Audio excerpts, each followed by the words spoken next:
যেহেতু ফিতনার সময়, মানুষ যেহেতু গুনার দিকে ধাবিত, মানুষ যেহেতু গুনার দিকে হরহামেশা ধাবিত,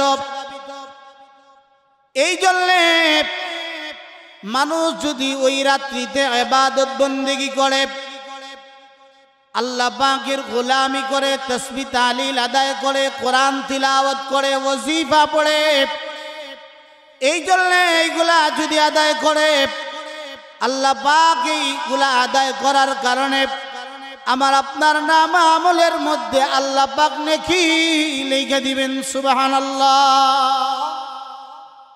কিন্তু কিছু ভাই বেরাদররা বলে যে শবে বরাত বলতে কোনো কিছু নাই, এগুলা সম্পূর্ণ ভিত্তিহীন বানোয়াট। তাদের বক্তব্য হলো, তাদের ইচ্ছা হলো মানুষ যেন মসজিদমুখী না হয়, মানুষ যেন ইবাদত বন্দেগী না করে। কথায় কথায় বলবে যে এগুলা হলো জাল হাদিস। নবী আরবি সাল্লাল্লাহু আলাইহি ওয়াসাল্লামের একজন সাহাবী, আল্লাহর হাবিব বলেন আমার একজন সাহাবী হলো তারকার ন্যায়। যেইভাবে অন্ধকার রজনীতে চন্দ্র নাই, এমত অবস্থায় হাতের মধ্যে কোনো লাইট নাই, কোনো আলোর ব্যবস্থা নাই, এমত অবস্থায় অন্ধকার রজনীতে হঠাৎ করে আকাশের দিকে তাকায়া দেখলেন একটা তারকা দেখা যায়, নিবি নিবি আওয়াজ, আলো দেখা যায়। ওই অন্ধকার রজনীতে ওই আলোটা দেখে মানুষ এখান থেকে ওখানে চলে যায়।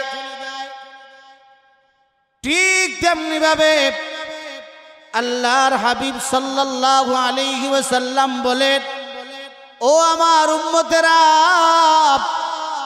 এমন এক সময় আসবে শেষ জামানায় তোমরা ফিতনা ফাসাদের মধ্যে পড়বা।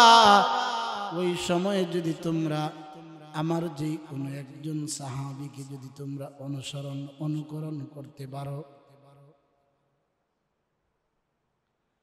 আমার যেই কোনো একজন সাহাবীকে যদি তোমরা অনুকরণ করো, আমার একজন সাহাবীকে যদি তোমরা ফলো করো, অনুকরণ করো, তাহলে তোমাদের জন্য জান্নাতে যাওয়া তোমাদের জন্য সহজ হয়ে যাবে। সিরাতে মুস্তাকিমের রাস্তা পাওয়া তোমাদের জন্য সহজ হয়ে যাবে। সুবহানাল্লাহ। একজন সাহাবী, যেই কোনো একজন সাহাবীকে যদি আপনি আমি যদি অনুকরণ করি, কি হবে? এই অনুকরণ করার কারণে সাহাবায়ে কেরামের কথাকে অনুকরণ করলে বদদিনী থেকে দূর হয়ে আলোর পথে আল্লাহ পাক আপনাকে আলোর পথে পথ দেখায়া দিবেন। সুবহানাল্লাহ।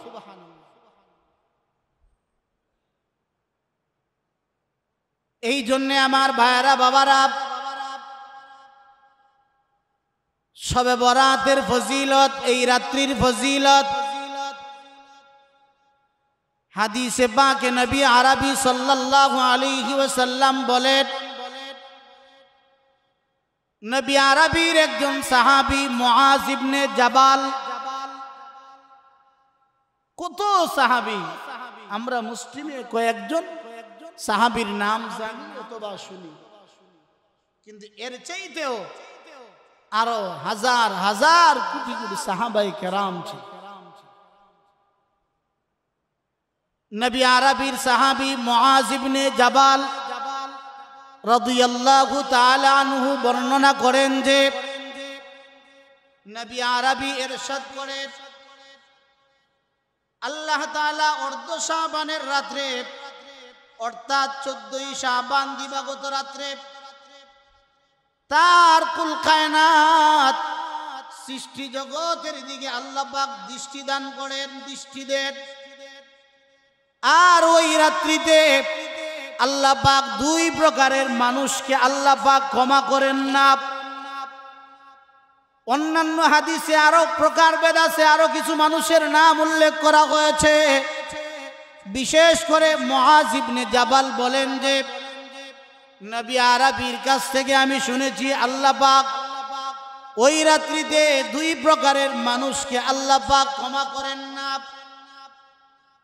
এক নাম্বার হলো মুশরিক, যারা আল্লাহ পাকের সাথে যারা শরীক করে, মুশরিক যারা, এবং কি যারা বিদ্বেষ পোষণ করে, যাদের ভিতরে হিংসা আছে, বিদ্বেষ আছে, ওই দুই প্রকারের মানুষ আল্লাহ পাক ক্ষমা করবেন না।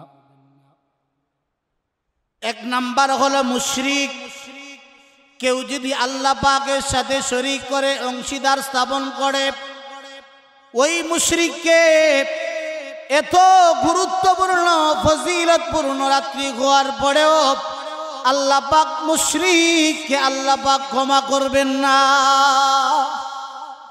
মুশরিকের দোয়া, মুশরিকের ইবাদত বন্দেগী আল্লাহ পাকের কাছে কোনো কিছুই কবুল হবে না যতক্ষণ পর্যন্ত পরিপূর্ণভাবে ইখলাসের সাথে, পরিপূর্ণভাবে যতক্ষণ পর্যন্ত তার ওই গুনাহ থেকে যতক্ষণ পর্যন্ত প্রত্যাবর্তন না করবে, ফিরে না আসবে, যতক্ষণ পর্যন্ত ইস্তেকামতের সাথে যতক্ষণ পর্যন্ত তাওবা না করবে, ততক্ষণ পর্যন্ত আল্লাহ পাক তার গুনাহকে আল্লাহ পাক মাফ করবেন না। নাউজুবিল্লাহ।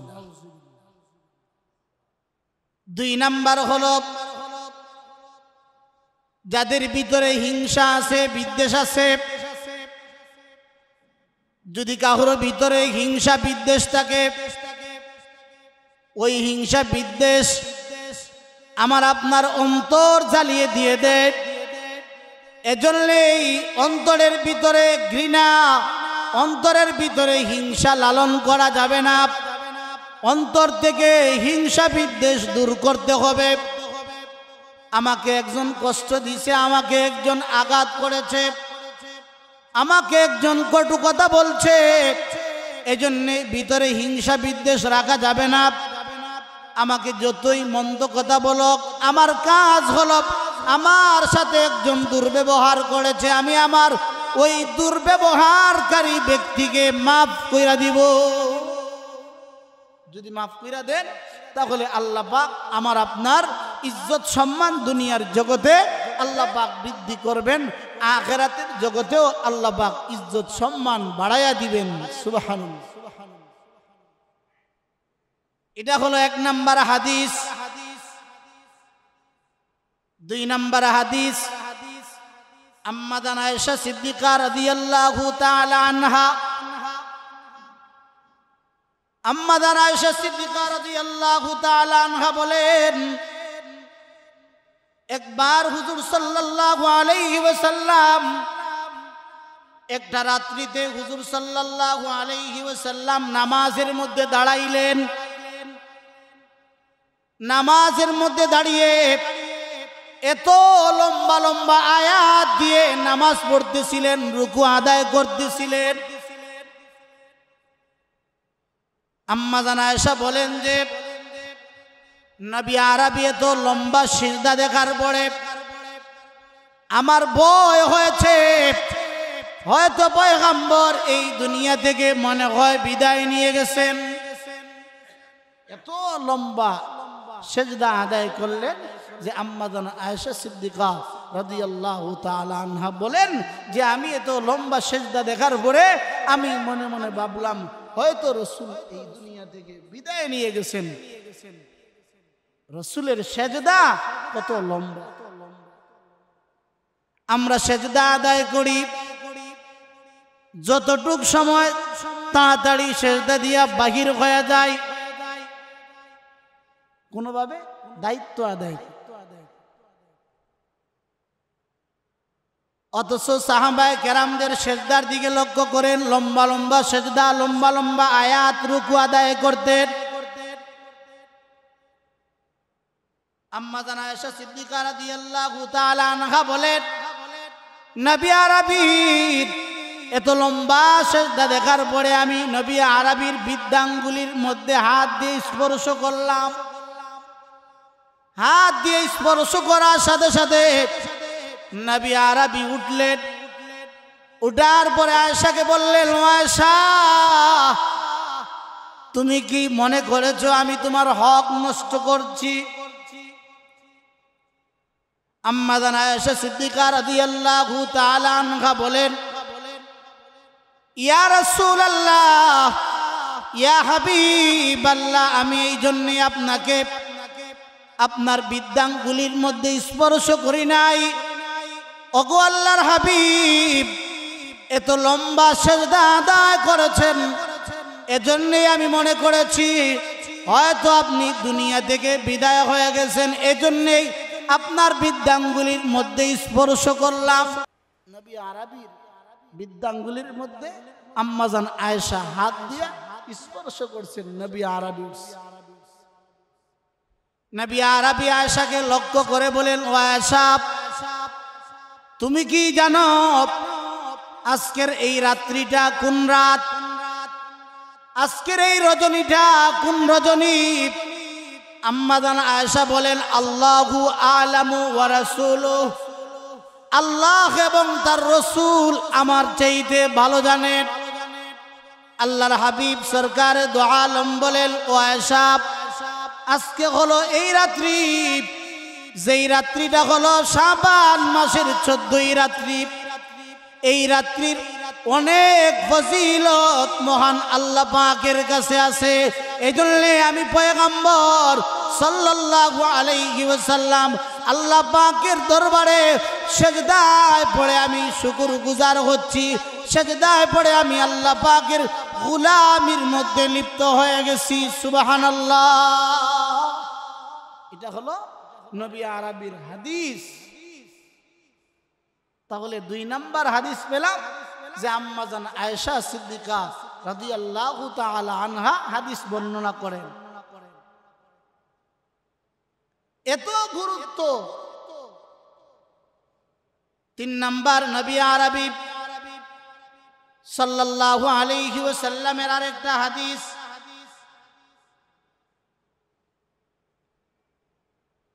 যেই হাদিস হযরতে আলী ইবনে আবি তালেব রাদিয়াল্লাহু তাআলা আনহু বর্ণনা করেন যে শাবান মাসের 14ই শাবান দিবাগত রাত্রিতে তোমরা ইবাদত বন্দেগীতে তোমরা সময় অতিবাহিত করো। এই ইবাদত বন্দেগীর মধ্যে উলামায়ে কেরাম, ফুকাহায়ে কেরাম ঘোষণা করেছেন যে দলবদ্ধ হইয়া সারিবদ্ধ হইয়া বিভিন্ন ধরনের, এইভাবে না, যে যেভাবে সম্ভব হয় ইবাদত বন্দেগী করা। যদি বাড়িতে ভালো কোনো ইবাদতের ভালো পরিবেশ না থাকে, মসজিদে এসে একা একা ইবাদত বন্দেগী করতে পারে। নবী আরবি সাল্লাল্লাহু আলাইহি ওয়াসাল্লাম বলেন, قال النبي صلى الله عليه وسلم إذا كانت ليلة النصف من شعبان فقوموا ليلها وصوموا يومها فإن الله تعالى ينزل فيها لغروب الشمس إلى السماء الدنيا ألا من مستغفر فأغفر له আলা মুস্তারজিকিন ফারযুকহু আলা মুবতালান ফাউআফিয়াহু আলা কাযা আলা কাযা। ইযা কানাত লাইলাতুন নিসফি মিন শাবান, যখন শাবান মাসের 14ই রাত্রি যখন আসবে তথা 15ই শাবান যখন আসবে, ফাকুমু লাইলাহা, তোমরা রাত্রিতে ইবাদত বন্দেগী করো। লাইলাহা ফাকুমু লাইলাহা ওয়া সুমু ইয়াওমাহা, তোমরা দিনের বেলায় রোজা আদায় করো। এই রোজা কিন্তু ফরজ না, ওয়াজিব না, সুন্নত না, আদায় করতেই হবে এমন না। আমরা তো ডালাও ভাবে ফতোয়া দিয়া দেই যে রোজা রাখলে গুনাহ হবে, ডালাও ভাবে অনেকেই ফতোয়া দেয় রাত্রিতে ইবাদত করা যাবে না, রোজা রাখা যাবে না, কিছু মসজিদে যাওয়া যাবে না। রাত্রিকালীন সময়ে রাত্রি অবস্থায় ইবাদত বন্দেগী করা দিনের বেলায় রোজা আদায় করা, এই রোজা যদি আপনার সামর্থ্য হয় রোজা আদায় করতে পারেন, আল্লাহ পাক এই রোজা আদায়ের কারণে আমার আপনার নাম আমলের মধ্যে আল্লাহ পাক নেক লিখে দিবেন। সুবহানাল্লাহ। আচ্ছা আপনারা বলুন তো দেখি, রাত্রিতে ইবাদত বন্দেগী করা এটা কি গুনার কাজ না সওয়াবের কাজ? আরো জোরে বলতে হবে, এটা নেক কাজ না গুনার কাজ? সওয়াবের কাজ। মসজিদে এসে সুবহানাল্লাহ আলহামদুলিল্লাহ বলা এটা হলো নেক কাজ, সওয়াবের কাজ। মসজিদে এসে কোরআন তিলাওয়াত করা এটা হলো সওয়াবের কাজ। মসজিদে এসে তাসবিহ তাহলিল আদায় করা এটা হলো সওয়াবের কাজ। এজন্যই যদি এই সওয়াবের কাজ থেকে যদি কেউ আমাদেরকে মাহরুম করতে চায়, যারা ফেসবুক ইউটিউব ব্যবহার করেন তারা বুঝেন, ফেসবুকে ঢুকলে বিভিন্ন ধরনের ভিডিওগুলা উপস্থিত হয়ে যায়। বিভিন্ন ভিডিও দেখে মানুষগুলা প্রদগ্রস্ত হচ্ছে। মানুষ এখন ইলম অর্জন করতেছে ইউটিউব থেকে, এক একজনের বক্তব্য এক একভাবে দেখা দেখা তারা এখান থেকে দিন শিক্ষা চালু করছে। অথচ এই ইউটিউবে বহু মতাদর্শের লোক আছে, বহু ধরনের মানুষ আছে, বহু ধরনের আলেম আছে, বহু ধরনের জাহেল আছে। শুধু পাঞ্জাবি আর টুপি বইরাই বক্তব্য দিয়াই ইউটিউবে দিয়া দেয়। এগুলা শুনছেন, শোনার পরে তার বক্তব্য শুনছেন যে এই করা যাবে না, সেই করা যাবে না। শোনার পরে এসে বললেন জানা এগুলা যা আছে সব বেদাত, কুল্লু বেদাত, মানে যাই করি আমরা সব বেদাতের একটা ফতোয়া জারি করে দেন। এই সমস্ত কাজ করে জাতিকে গুমরা করা যাবে না, জাতিকে আমল থেকে দূরে সরানো যাবে না। এই সব সমস্ত বিভ্রান্তিকর তথ্য যারা আজকে ইউটিউব আর ফেসবুকের মধ্যে প্রচার করে, এর দ্বারা জাতির তো উপকার হচ্ছে না, এর দ্বারা জাতি গুমরাহি আর পথভ্রষ্ট হচ্ছে। এর দ্বারা মানুষ আমল থেকে, মসজিদ থেকে মানুষ দূরে সরে যাচ্ছে। এই জন্য আমার ভাইরা বাবারা বলতেছিলাম যে এই রাতের ইবাদত আল্লাহর হাবিব সাল্লাল্লাহু আলাইহি ওয়াসাল্লাম বলেন আলা মিন মুস্তাগফিরিন ফাগফির আলাহ। আল্লাহ পাক এই রাত্রিতে আল্লাহ পাক প্রথম আসমানে অবতরণ করেন আর ঘোষণা করেন আলা মিন মুস্তাগফিরিন ফাগফির আলাহ। আসলে আমার কোন গোলাম বান্দার বান্দি মাফি চাইবা, তোমরা মাফি চাও, আমি আল্লাহ তোমাদের গুনাহগুলোকে মাফ করে দেওয়ার জন্য অপেক্ষায় আছি। সুবহানাল্লাহ। আলা মিন মুস্তাগফিরিন ফাগফির আলাহ, আলা মিন মুস্তারজিকিন ফারজুকাহ। আসলে কেউ তোমাদের রিজিক অনুসন্ধানকারী, রিজিক তালাশকারী, রিজিকের অভাবে, রিজিকের তাড়নায় কত টেনশন আর পেরেশানির মধ্যে আছো তোমরা, আমি আল্লাহর কাছে রিজিক চাও, আমি আল্লাহ তোমাদের রিজিককে আমি আল্লাহ বৃদ্ধি করে দিব। সুবহানাল্লাহ। আল্লাহ পাকের কাছে মাফি চাওয়া, রিজিক অনুসন্ধান করা, যদি এভাবে আল্লাহ পাকের কাছে এই সময়গুলাতে আল্লাহ পাকের কাছে চাই, এই রাত্রিগুলাতে যদি সব রাত্রি তো ইবাদত বন্দেগী করব, আমাদের মধ্যে এই সময়গুলো আসলে অনেক ভাই বেরাদররা কি করে যে এই রাত্রিতে বিভিন্নভাবে আতশবাজি করে, বিভিন্ন ধরনের আগরবাতি মোমবাতি যা আছে এইগুলা করে। এগুলা করা যাবে না। বিভিন্ন ধরনের অপসংস্কৃতি যেগুলো আছে, বদ্দিনী যেগুলো আছে, এগুলা করা যাবে না। যত ধরনের আমল আছে করা সম্ভব তত ধরনের আমলগুলা যেন আমরা সহিভাবে করতে পারি, সেই তৌফিক আল্লাহ পাক আমাদের সকলকে দান করেন। সকলে বলি আমিন। আর জোরে বলেন আমিন।